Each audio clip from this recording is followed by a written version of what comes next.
flag of the United States of America and to the republic for which it stands, one nation, under God, indivisible, with liberty and justice for all.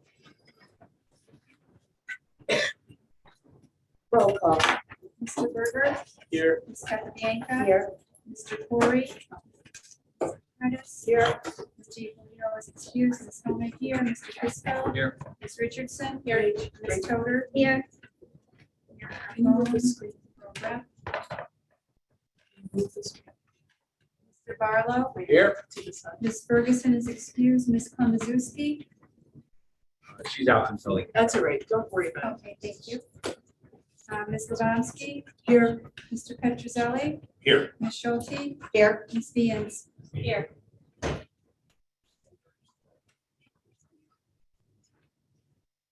Just for the record, Mr. Barton is going to serve and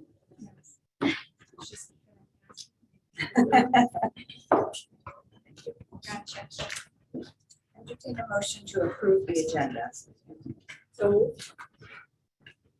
Second. All those in favor? Aye. School community service, public participation. The board invites members of the community to speak on topics to be addressed in the agenda or other topics of interest. People wishing to speak must state their name and address at the beginning of their comment. The board will not allow comments regarding specific staff members, parents, students, or personal grievances. Courtesy is expected in this limited public forum. Participating time will be limited to 3 minutes per person and 10 minutes overall. If no one signed up to speak, do we have anyone on the public line? Thank you. Recognitions. So recognitions and student reports are going to be the same. We're just introducing our students. We have 2 students from our drama program. We have James Butler and Maya Wood. Thank you so much for joining me. Thank you. Hi. Thank you. Do we start talking now? You Yes.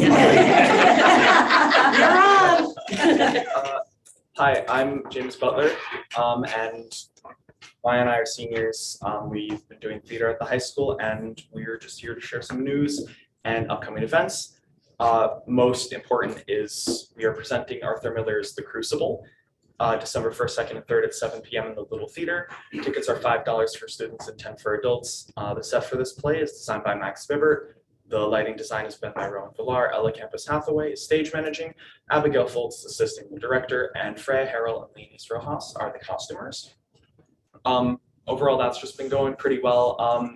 We're having a good time. We're very close to the show dates. And in terms of other theater stuff, we have quite a bit.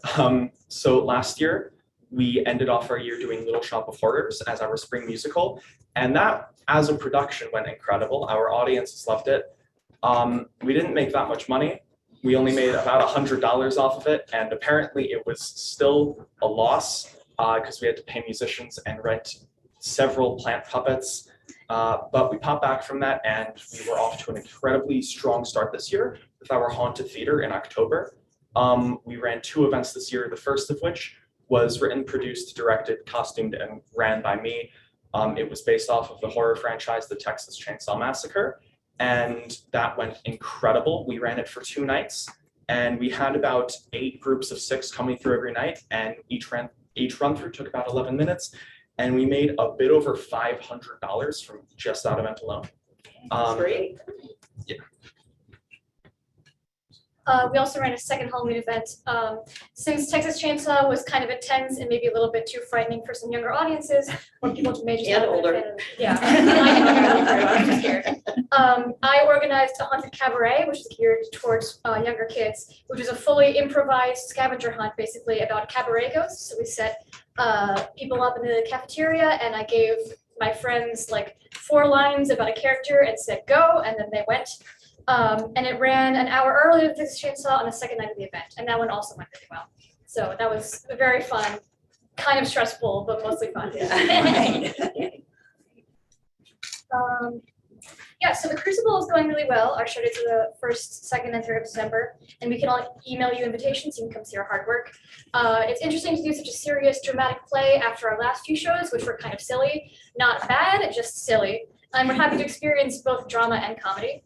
The next thing after the Crucible is a student run production called Sawyer Logan is Doing Just Fine, which is a play that I wrote for my capstone project last year. I'm very lucky that Teachers Theater here gives students an opportunity to showcase their creativity in all these new kinds of ways. Not only was I given the opportunity to write the show in the first place, everyone is so supportive in helping with the actual production. And I have access to so many resources to make the show as good as possible, and just so many cool people and things that I have access to because of the theater program where I wrote a show and now we're going to do it. So that's awesome. And then after that, we have a cabaret, which is the first week in March. And it will involve a group of us thespians performing songs and scenes and anything we'd like to perform. Once again, it's really great to have the creative freedom to perform whatever we would like to do. And people are always really enthusiastic and willing to just be weird for an entire night. And everyone is always really supportive and excited to watch each other. And like people feel very strongly about, oh, we're gonna watch our friends do a weird thing. James sang Spider-Man last year. So that was fun. And the entire group just fosters such a great environment to perform in and just to be in general.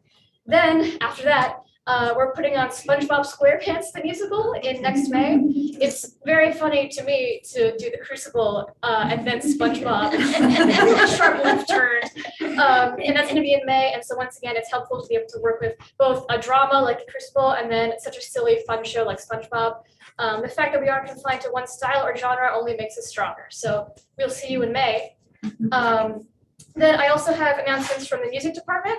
I myself, I'm in band. So I'm gonna give you some announcements about what the music department has been up to recently. Their upcoming performances are Thursday, December 8th at 7 p.m. in the gym for band and orchestra. Sunday, December 11th at the Christmas Village Parade at 12:30 downtown. Thursday, December 15th at 7 p.m. in the Little Theater, there's going to be a chamber choir / concert choir concert. And on Monday, November 14th, 6 students from the THS band participated in the Connecticut American School Band Directors Association Connecticut Honor Band Festival. 19 high schools from across Connecticut participated, and the students from THS were Matthew McCarthy, Julianne Benuelos, Maria Fragioni, Kewen Albert, Katie Fritz, and Emma Snyder. Yes? Oh, I'm sorry. I don't know much about that event, but I saw photos. It looked great. The following music students auditioned for and were selected for the Connecticut Music Educators Association, Northern Region Band Music Festival. Rosa Baez-Batista for cello, Emily Takuri Penaranda for viola, and Nathan Pepler for vocal bass. The Torrington High School String Quartet will be performing at the beginning of Waterbury Symphony Concert on Sunday, March 21st at 2:30 p.m. at Naugatuck Valley Community College in Waterbury, Connecticut.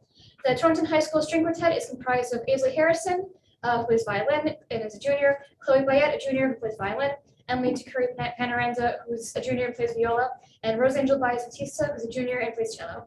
It is directed by Waterbury Symphony member Amy Jones. The Torrington Public Schools Music Department has formed a partnership with Waterbury Symphony to provide individual and small group lessons, as well as master classes and other opportunities for Torrington students to learn from WSO members. There are over 100 schools from across the United States, Canada, Australia, and Costa Rica using the THS Music Technology website as part of their classes. So that's what I have for music. We also have some announcements from the ROTC, and I was in ROTC my freshman year, so I'm going to be handing these out. Last week on Friday, on Veterans Day, THS held a really great ceremony to honor and celebrate all veterans. The entire school came together in the gymnasium to show solidarity and unity for the meaning of the day. And as with many of our school-wide ceremonies, Colonel Caloris, Master Sergeant Sullivan, and our AFJ ROTC students played a major role in its success. The ceremony included teachable moments regarding the reason behind Veterans Day, as well as served to draw focus to the Pledge of Allegiance. AFJ ROTC students Sophia Musamir, Ali White, and Luis Alvarez spoke diligently out from the podium, and they emceed the ceremony. And the AFJ ROTC color guard consisted of Cadet Colonel Bradley Riley, Second Lieutenant Isabella Recupero, First Lieutenant Caleb Kessel, and Second Lieutenant Emma Schneider, who served as the color guard commander. In addition to our AFJ ROTC students, the ceremony included THS's chamber choir students singing the national anthem led by Mr. Connor Sullivan. Maria Fagione followed the chamber choir by playing taps on the trumpet. During our ceremony, we honored our 4 school-based veterans, Colonel Caloris, Master Sergeant Sullivan, Mr. Kalaki, and Mrs. Rowland. We were also privileged to have retired teacher Mr. Richardson, who retired just last year, come join us for the ceremony. And our school substitute, Mrs. Wallace, was recognized for her service in the Connecticut Army National Guard. And we celebrated our own student, Cadet Robert Nelson, who very recently enlisted in the Connecticut National Guard as well. At the end of the ceremony, closing remarks by Assistant Principal Leanne McGuire, as students returned to classes where teachers planned lessons pertaining to Veterans Day. Students and staff submitted slides to our THS Veterans Day Wall of Honor to be shared school-wide. And our color guard continued their day as part of the Veterans Day ceremonies at Torrington, Ogle Wetmore, and Forbes schools. It was a beautiful day to honor all of our veterans, and it reminded everyone that a very simple thank you can go a very long way. And if there are any other questions, mainly about the theater department, we are ready to answer. Any questions? No, great updates. Thank you. Thank you. Thank you. Thank you both Great very job. much. It's great to hear about the different programs and the different great things our kids are doing. So thank you both very much for coming. You don't have to stay for the whole meeting. I'm sure you guys have a lot of other things to do, but really appreciate you coming. Thank you so much. Thank you. Good to see you all.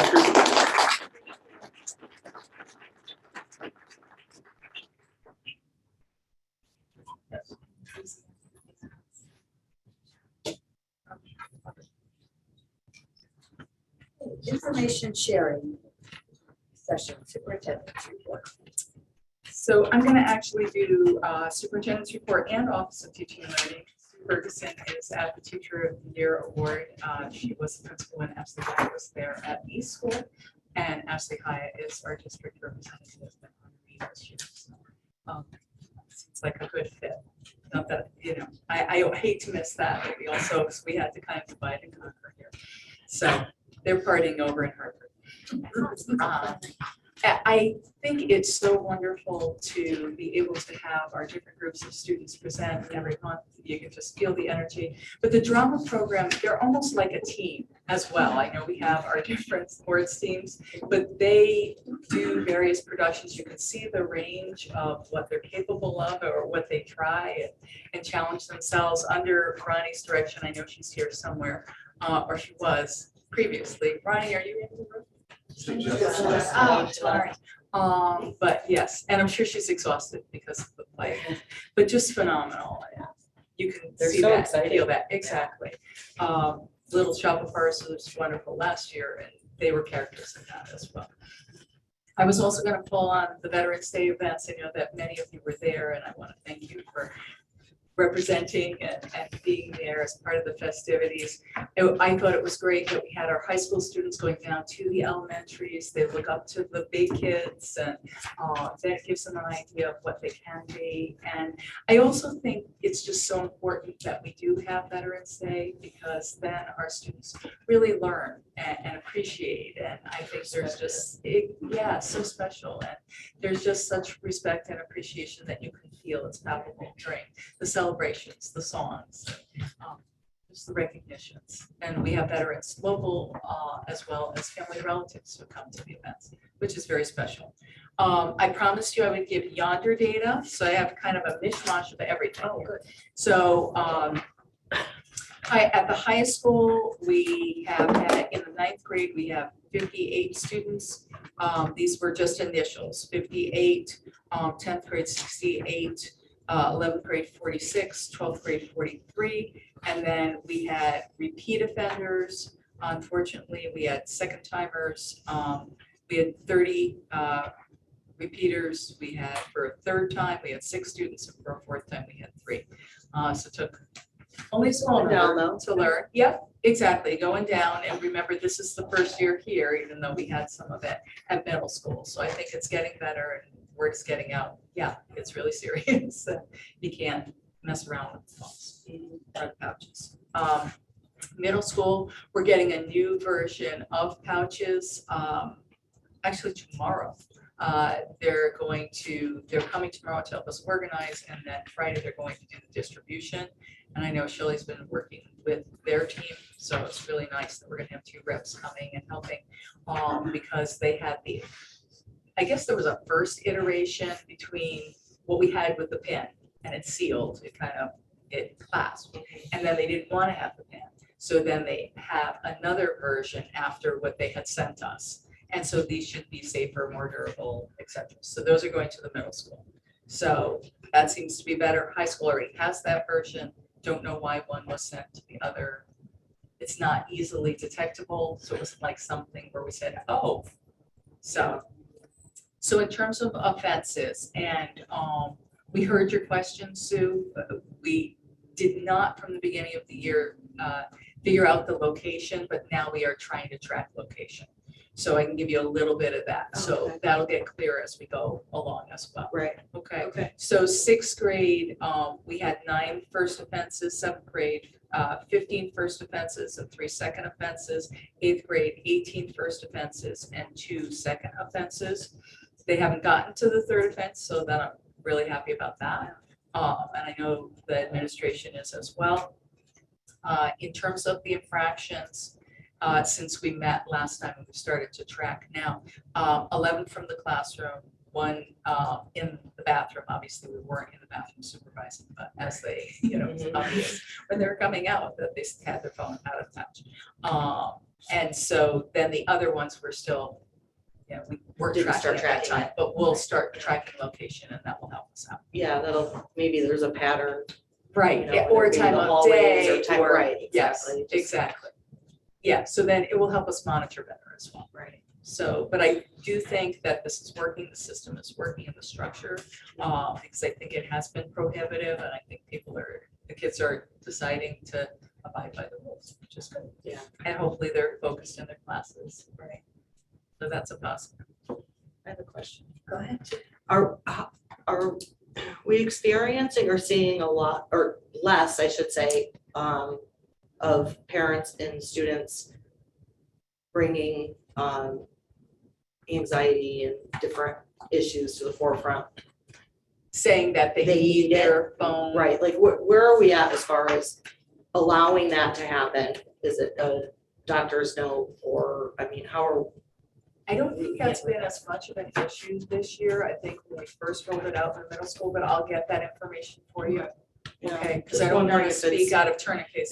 Just because the numbers are high Right, at THS and not super high, Yeah. they're not off the charts considering how many students are there, that's Right. not bad, but I just feel we put so much time and effort into it, and to be able Sure. to see the results, which we have seen as far as discipline action goes. yeah.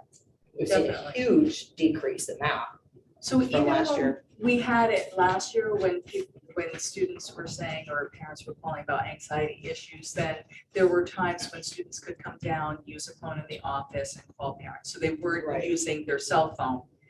We have phones, we have Right. phones in classrooms, we have phones down. There's still social access. workers, Right. right, guidance offices, things like that. So we weren't breaking with the policy. Mhm. So I think it was really important to have a designated time or a designated space, Right, but it wasn't on a cell phone. yeah, So I think that helped. Yeah. And it helped us adhere to the policy as well. right. And then, I mean, of course, there's students that have needs, I would imagine, that aren't like sped students, or, that don't need it for medical and things like that. And those we're addressing accordingly as well, right? Right. On a case by case basis. Exactly. Yeah, and that can be brought up in a PPT and they can write something in the Oh, or in a 504 or One of something. those, right. Yeah, okay. So Thank then, sure. So then just a couple of other things as I switch to OTL. It's been Office of Teaching and Learning, a lot of activity. The professional development, which happened on the 8th, was a huge success. It was really wonderful. We had professional development going on throughout the whole entire district.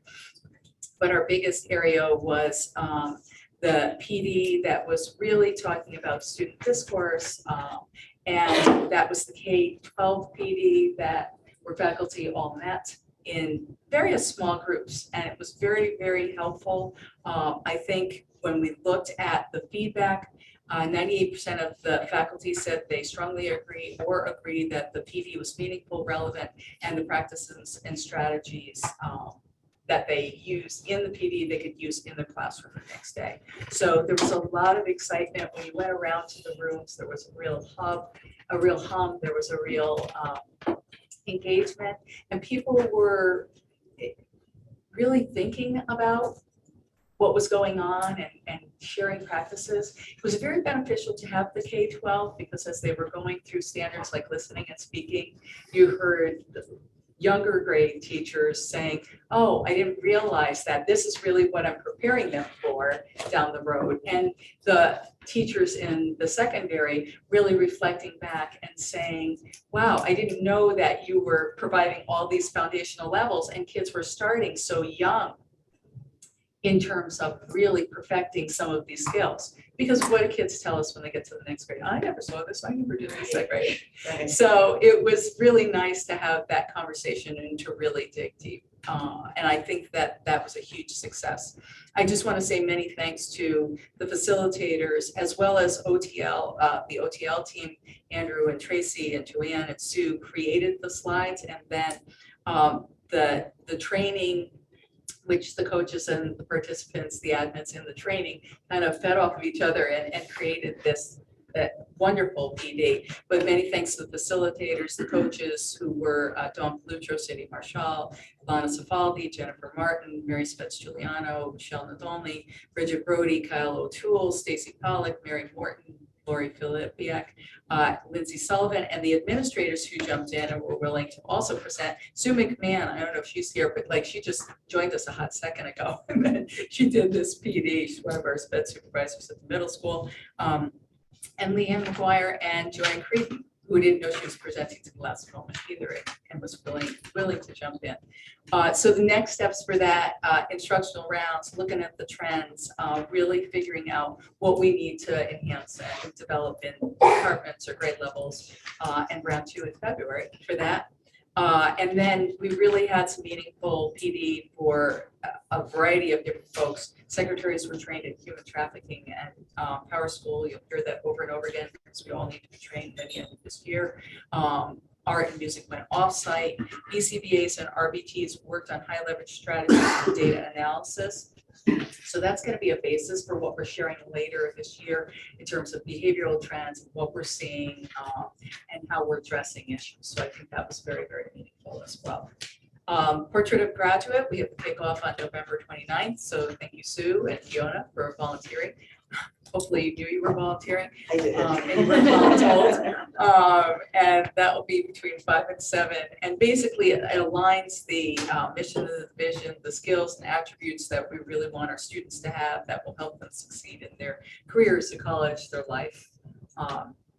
And having those meaningful discussions. So parents, district reps, including board members, teachers, site and central office, students, community stakeholders, Chamber of Commerce, who Pam Rosa is always willing to come, which is wonderful, local businesses such as ONG, Commercial Sewing, and Charlotte Hungerford, and our 2 board members. Curriculum Council is November 28th, so I know that's exciting. Thank you, Kathy and John, for being willing to participate. We'll have teachers, we'll also have Office of Teaching and Learning team there, and they will be discussing the health curriculum. So that will be K-12 for health, and that will be 2:15 to 3:30 in the LMC classroom. And then Literacy How, just to end on another positive note, I know that Sue's talked about how the coaches are now getting trained and then they're able to get in the classroom. Well, that happened this week. They were really working on the content. They were able to develop lessons. They were able to model them. And the Literacy How folks are just loving us and loving working with us so much and our enthusiasm that they're willing to send another mentor to work with us. So later in the year, we're hoping to get a video of these lessons so that you can kind of just see some snippets, just brief, but to give you an idea of what we're really talking about and looking for in terms of the engagement and the enthusiasm for learning. So we're really excited about that. Before I open for questions, can I just, what did the paraprofessionals do for professional development? I didn't hear you mention those. And paras. It's not a work day for them. That's right. Thank you. It's not That's one of why. their work days. The election day PD is not, it's Only not on one of their half days, the 183 PLC. contractual work days. So they do their 2 PD days at the beginning of the year. They do the 181 student days, and that's the only full days that they get. And then they do half-day PDs on the PLC days to get the rest of their PD. So for that particular PD day, that was not a work day for them. Thank you. Any other questions? Where's the meeting on the 29th? You know, 29th is going to be here. 5 to 7, we'll have dinner. Yeah. I think we're able to use this area. I don't think we'll be in the little classroom. Yeah, we'll set it up for groups. And Patrice Nelson will be the facilitator for that, although we all jump in, Yeah. so. Partners for Educational Leadership. So Any other questions? Glenn, did you have a question? Special ed update. Thank you very much for coming and filling in. No problem. So just our monthly numbers, we have a total of 797 students in pre-K to age 22, both in district and outplaced. I have a little pie chart at the bottom that breaks that down. Of our 797, 592 are in district, K through 12. We have 65 pre-K children in district. In our 18 to 22 Torrington Transition Academy, we have 16 students. We have 11 students that are outplaced that would be in the 18 to 22-year-old age range. We have 59 students who are outplaced by PPT through K through 12. We have 4 agency placed through DCF report students that are outplaced, and we have 50 students that are in the combination of the magnet school, parent choice, or one of the VOAG schools.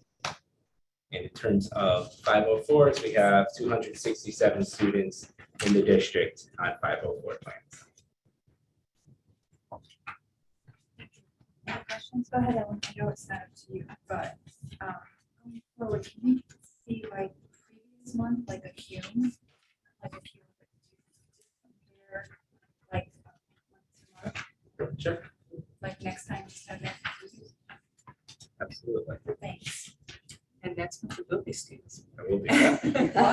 It will be Steve. He does a repeat There performance. you go. There you go, lucky you. Do the in-district 18 to 22 at East School, that number 16, that's not any expulsions? Nope. 19, 18 and older? No. Okay, No. those are special, the They are, sped. yeah, so our transition students, yeah. So if you're out, you might see we've got some new job sites. So if you're out there today, you might see them working in the community. Great, that's awesome. That's great. This is that program we started a few years ago because we were sending so many kids up to Highlander, Region 7. Oh, okay. So it's substantial costs, and I think they're getting better programs here. That's great. The I would person love to running just- it's doing a working great with job. that. That's Awesome. wonderful. I would just love to add in that, because we do spend time working up in the buildings, the kids are doing phenomenal things. They have a lunch program now, and they're selling That's sandwiches. awesome. They asked me if they could, I could provide tools for them so that they could fix things, and teach them how to fix things. So we went and got them tools. That's I mean, great. it's great, just great. And they're here in our community making it better. Yeah, That's that's really That's nice. really great.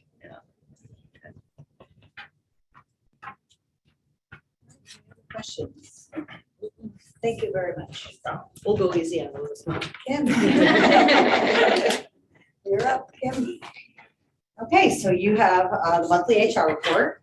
So on the left, you have our current vacancies, which we have the 2, which is the alternate coordinator and the counselor, but I am happy to report that the counselor has been filled. She's accepted the job, so we'll see her next month. So that's good. And then our classified openings continue to fluctuate a lot. You know, we fill 2, we lose 2, so that kind of goes back and forth. But you can see the details of what we got. So with the cafeteria workers, what tends to happen a lot is for the cafeteria worker openings, our lunch monitors tend to apply for those jobs. So they apply for the job, they get the job, then that creates 2 more openings for lunch monitors. So there's a lot of in and out movement on that, on the cafeteria side. So you can see that I have that highlighted. We did fill one of the ELL bilingual positions, so that was exciting. I don't know if there's any other questions about that.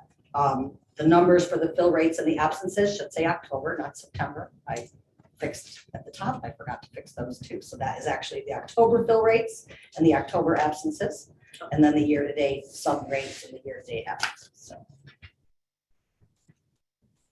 Go ahead, Sue. On the custodian counts, It's one position that's still open, right? Actually, it's not now, so that's Oh, it's- another one that was filled just this past week. So since I turned the report in on Thursday, because I have to get That's in. awesome. So the custodian is filled, 3 of the lunch monitors have been filled. The school counselor, as I mentioned, we did hire 1 paraprofessional, but we had 2 resignations, so, yeah.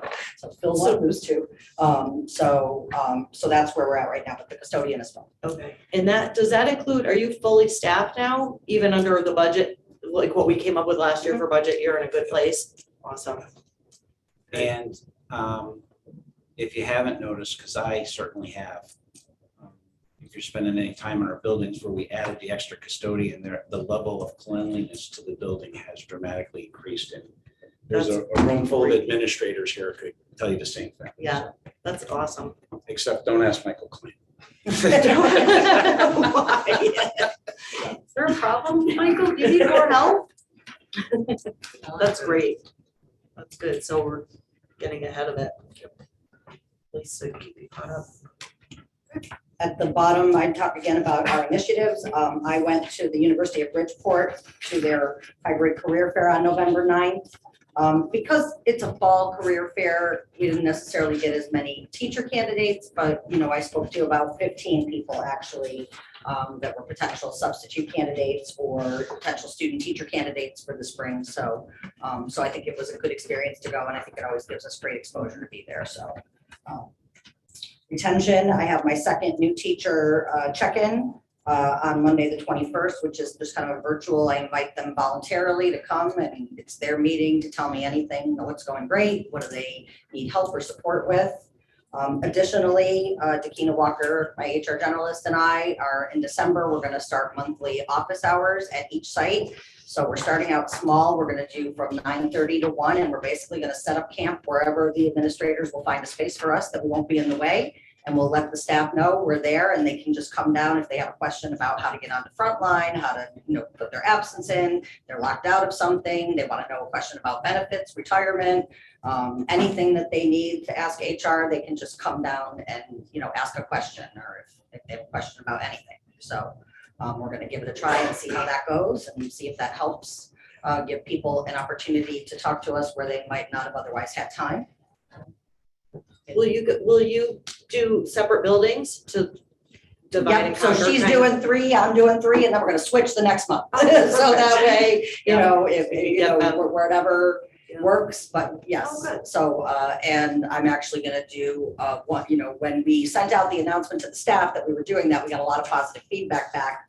And we actually had the 5 staff members from the Transition Academy reach out and say, are you gonna do for us? So I'm actually gonna do an hour with them on one of the days that I'm going to another school. I'm gonna do an hour with them in the morning because they had some questions and things. So, so I volunteered to give them an hour, and then I'll head over to the other site and do that. So, just to make sure everybody gets their voice heard. Okay, sure, yeah. So. And then on wellness, we're working on finalizing our wellness calendar. We had a meeting with our Cigna rep. We've got a lot of really cool things planned for this year. So this month, actually November 29th, we're going to be doing, starting on November 29th, we're going to be doing a 3-part live webinar on sleep health. And so it'll be a live interaction of our staff to be able to talk about different sleep topics, but the webinars will also be recorded. So if people can't make it, they'll be able to watch the recordings later. We're going to do a hybrid cooking seminar that's going to be on site with some healthy cooking and taste testing. But again, they'll be able to kind of get options. In February, we're going to dig into dark chocolate, and that's also going to be in person, and they'll be able to get taste testing. We're going to do, in the spring, we're going to do our first ever virtual wellness fair, which is a whole virtual week-long wellness fair event with a lot of opportunities and prizes and, things to do, but also a 3-hour live main stage event that'll happen with some topics where people can interact live online with people, various experts. So we're still planning the details on that. We're going to continue to partner with some of our internal people doing some stress management, mindfulness. We're going to do the yoga that we've done because that's been incredibly popular. And then we're going to round it all out with our annual walking challenge, which everybody loves. So we've got some really cool things planned. We're excited. It all comes out of our wellness fund. So it's all part of our package. So We are able to do that just as part of what we're already provided with our partnership with Cigna. Any questions?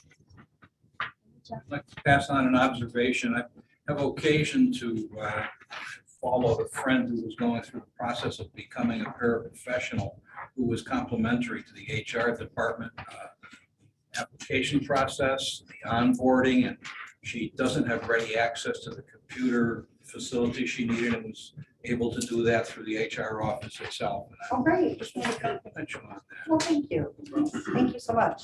Appreciate that. Questions, comments? Thank you. Monthly financials, You guys were at that meeting. We started looking at the student activity accounts again. Middle school and high school, we'll be discussing them next month. We received them. Budget to look at. You wanted to add or? I don't have anything to add. I do it, some follow-up on the music instrument, but it comes later on the agenda. Yes, so perfect. maybe you're updating. Okay, any questions on the monthly financials? I'll look at it over time, but I'm sure if there were any questions, they came up. Yeah. All right, thank you. Oh, wait a minute, we didn't cover page 7 of 122, 6 and 7. Kim's update, I think this was information we asked about. The para full-time employee history. Didn't we want the breakdown of this? Did we? Yes. We didn't go over this, right? We didn't. This we is didn't new, go over isn't it? No, Yeah. but this was because the board requested. it. Yeah, this was new, right? I don't know if anybody wanted to look at it, but I'll take a second to look at it. See if this is page 2.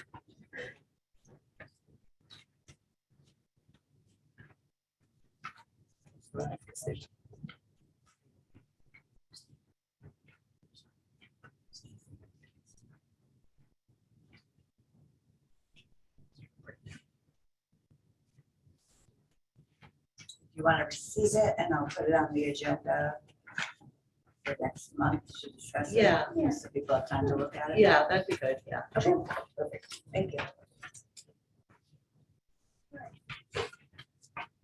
Capital Plan 23-24. We also discussed facilities. That one. Yeah, got a lot of meetings. Oh, what is our budget? Yeah, so we didn't get into it too much at facilities. We wanted the facilities committee to receive it and kind of review it and then bring it back to the next facilities committee with any questions, changes, or updates that you wanted to. But if anybody has any questions now, certainly.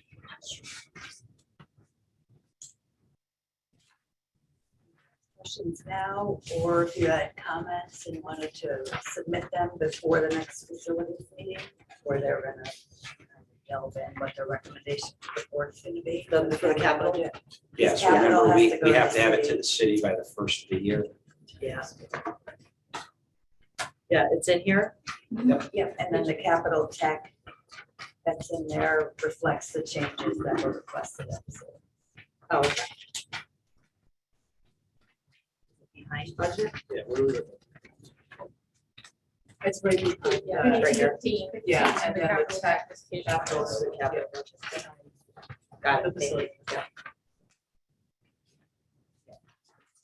This is what John presented.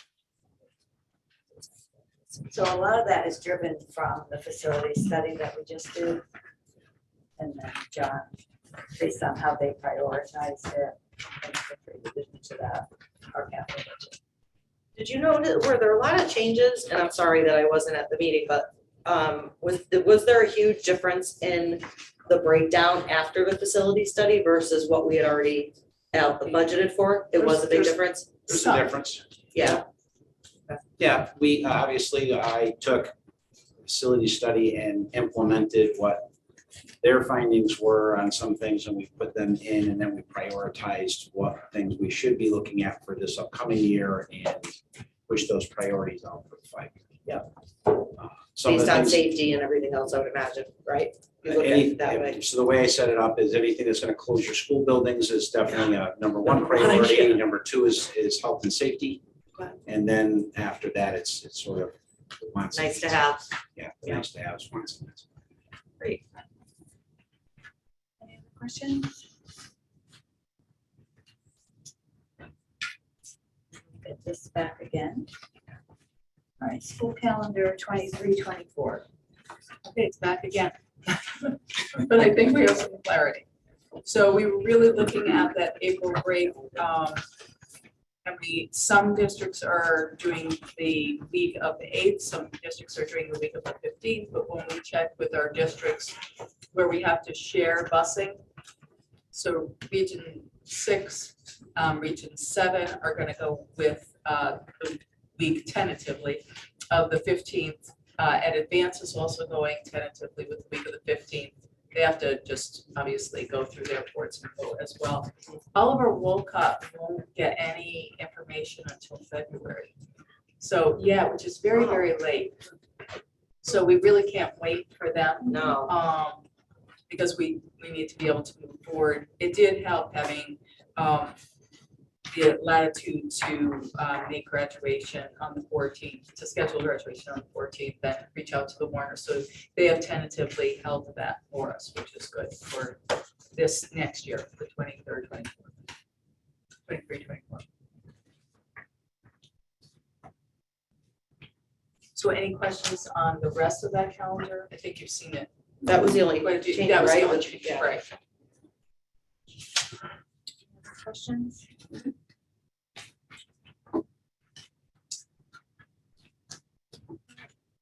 Policy.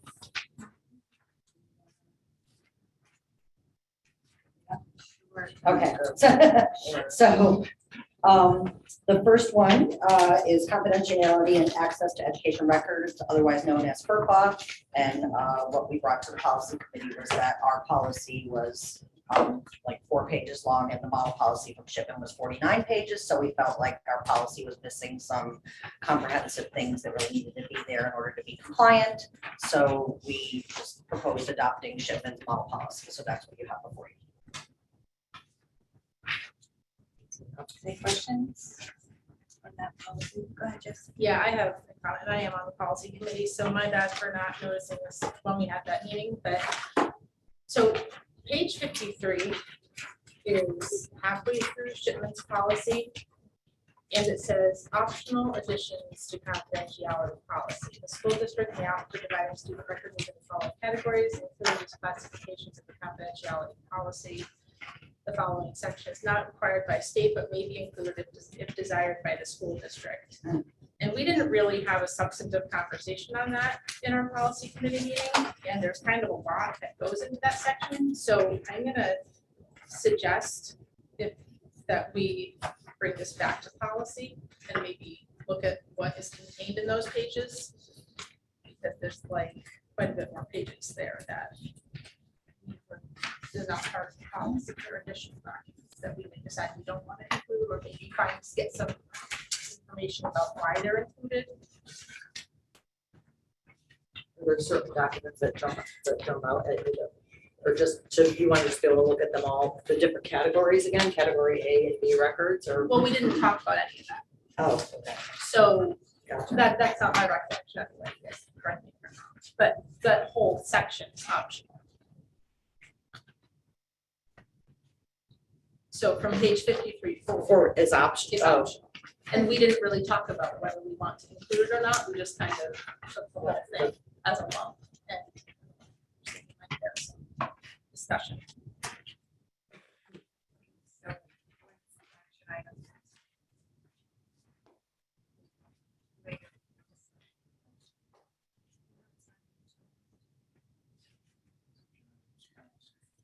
Yeah, it's deep. Oh, we're down here, sorry. So then it can be. Like, if we want to do this, not including. Whatever the board.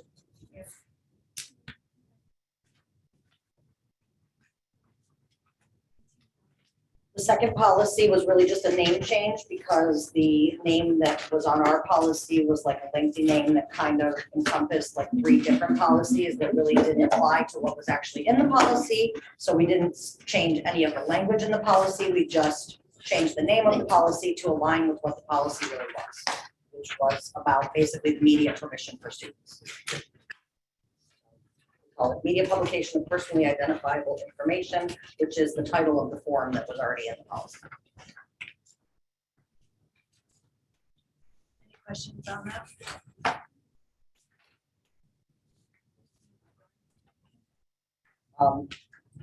I don't know if we just want to talk about the next 3 in a bundle. It's up to you, because the next 3 were just part of our crosswalk, and they were shipment policies that. So the sunscreen application, the Pledge of Allegiance, and the educational stability procedures, those were policies that we identified in the crosswalk that Shipman had as model policies that we didn't have at all. And so we just recommended to adopt them to be in alignment with what our attorneys recommended as model policies. And the policy committee opted to move those forward. So I don't know if you have any questions about those. Are these out on the policy forms already? They shouldn't, no, I don't believe so. No? Marissa usually puts them out. I thought I saw something just recently on sunscreen application and Pledge of Allegiance, unless I read it in the package, I don't know. Could have been from the policy committee. Maybe or in maybe, there, okay. Because we discussed that. Yeah.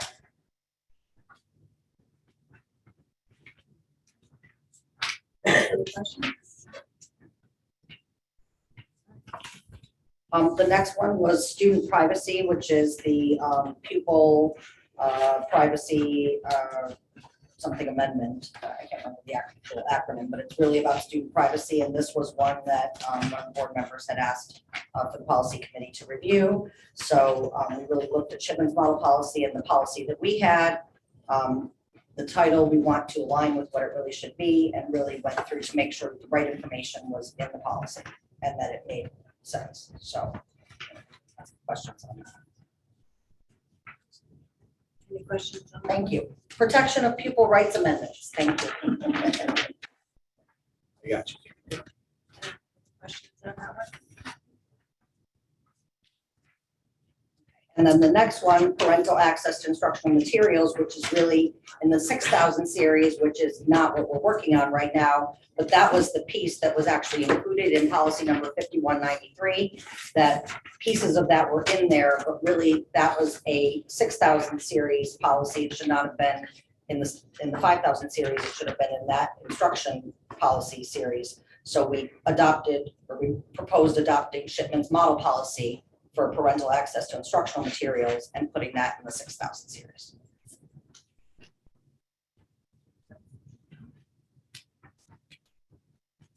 Questions? That's it. Thank you.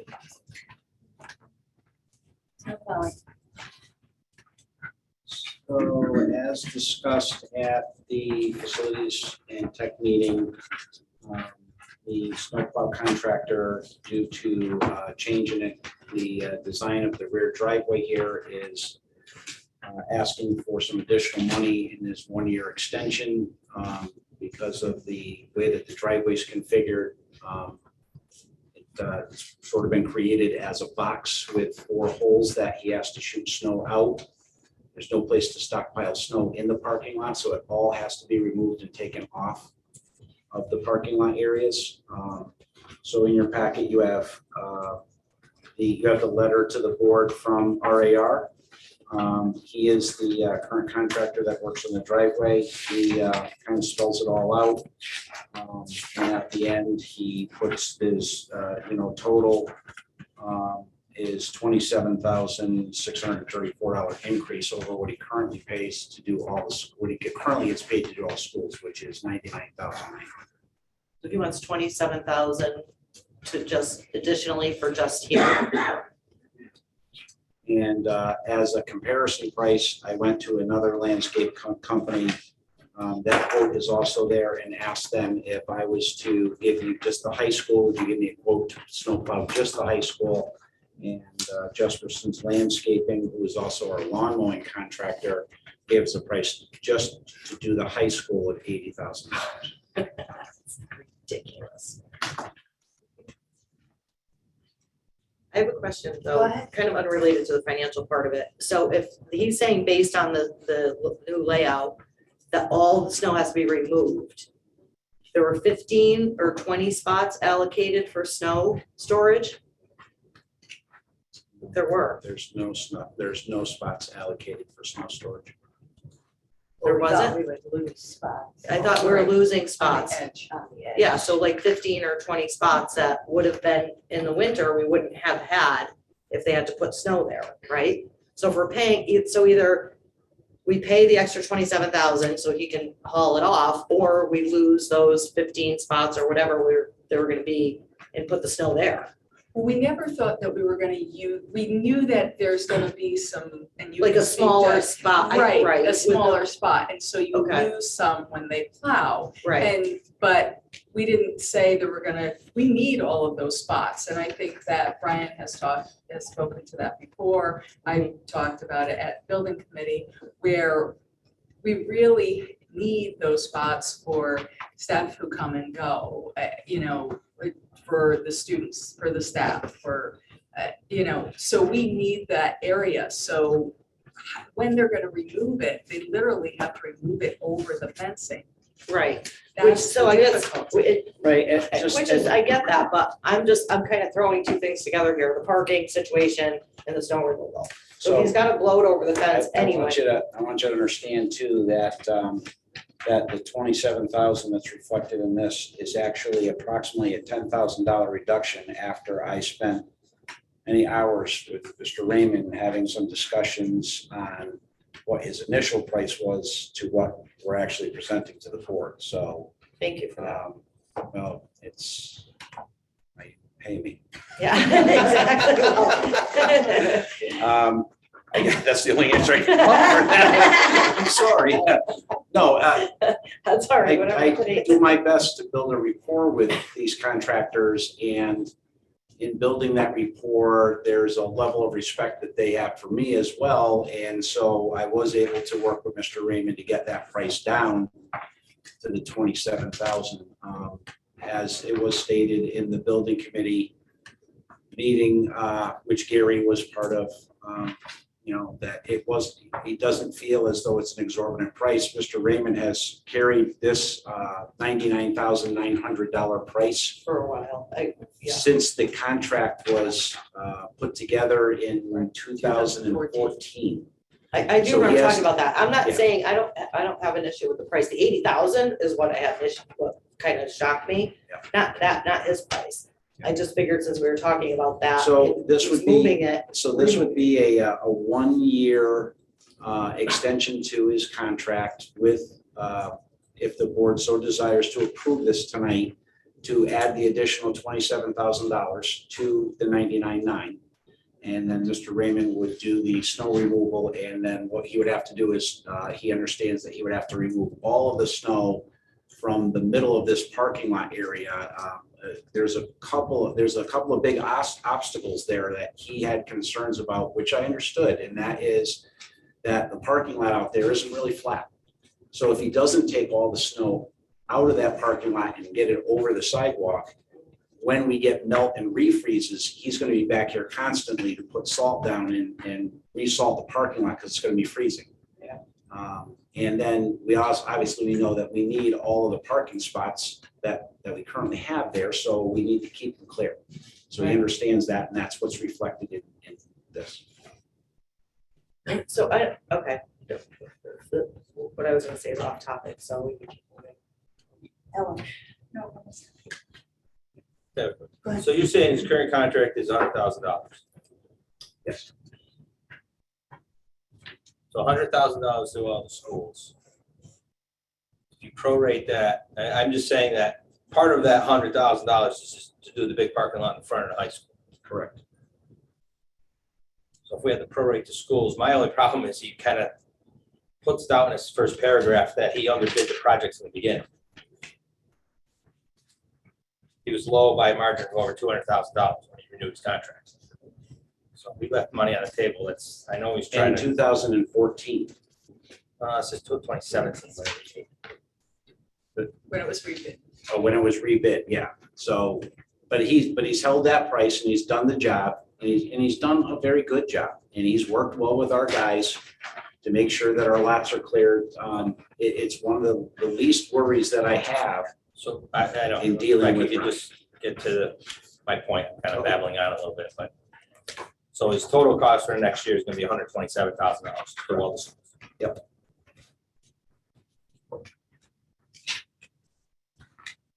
That's all. So I do have one other question that just came to mind. What happens if we were to lose one of our lots? Would that we then renegotiate next year, or how would that work? So if you're potentially referring to what may happen or may not happen with East School, yes, at that point, we could go back to Mr. Raymond and have a discussion with him. Or we can have a discussion with Ed Advance that we keep them on the contract, but then we get a reimbursement back from Ed Advance. There's several different ways that we can do that, but yes, that's the way it would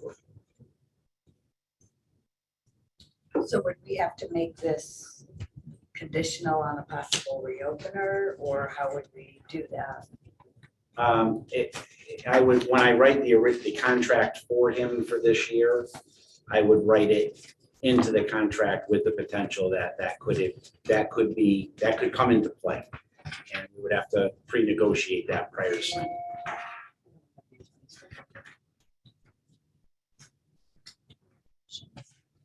Yeah, one more. Go ahead. So when you do that, we don't have an itemized of what it be per location or per school. It's just a lump sum for all schools. We It's a do lump, for that one only because we get reimbursed for it right now. It's just East School. right, Just each school. yeah, East I'm talking School, about for all our schools, it's just one big lump sum. it's a lump sum price, but East School, there is a separate line item exactly because we do get reimbursed for it. Go ahead, Sue. It actually looks like his bid was 22,000 to start for the high school parking situation, and a 1.25% contingency for larger storms, which would bring it to 27. Correct. Is that if there's larger storms, that's the max, right? That he's saying?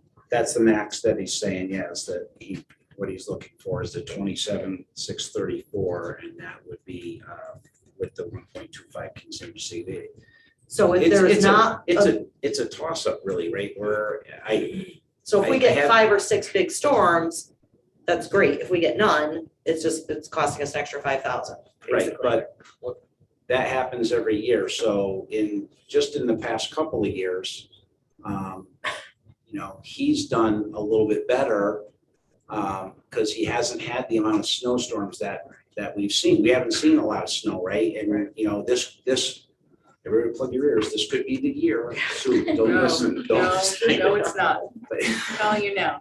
We just don't know. We're dealing with a force of nature. Mhm. And I had this conversation with many custodians over, how they're gonna do their snow removal and when snow starts, and I don't know. Right. She won't listen to I me, know. so. And, I'm sorry, what's the definition of a larger storm? Is that Yeah, what you're gonna ask? that's my question, yeah. Is it 1 inch, 2 inch, 5 inch, 6 inch? I think it's 6 inches plus. plus? Okay. Okay. And that's like a 2-time trip anyway, when it's that much. When it's 6 inches plus, he's doing 2 trips through our buildings. It's just, when you look at the sheer size of the lots and square footage wise, it's too much snow to move if you wait until the end. Right, right. And Do you have something else? No, that was my question. an 18-inch storm We is should not out of the clarify. realm, unfortunately. We've seen those storms, so Right. that's a nightmare for him. Buffalo's getting 4 feet. Oh, my 2 days. Oh, God. Is it? Yep, born and raised. Kim knows spell. Oh, yeah. Any other questions on snow plowing? No set? Entertain a motion to go into executive session regarding the Ed Advance contract, inviting in Superintendent Lebowski. So moved. All those in favor? Sue and Jess. Aye. 702.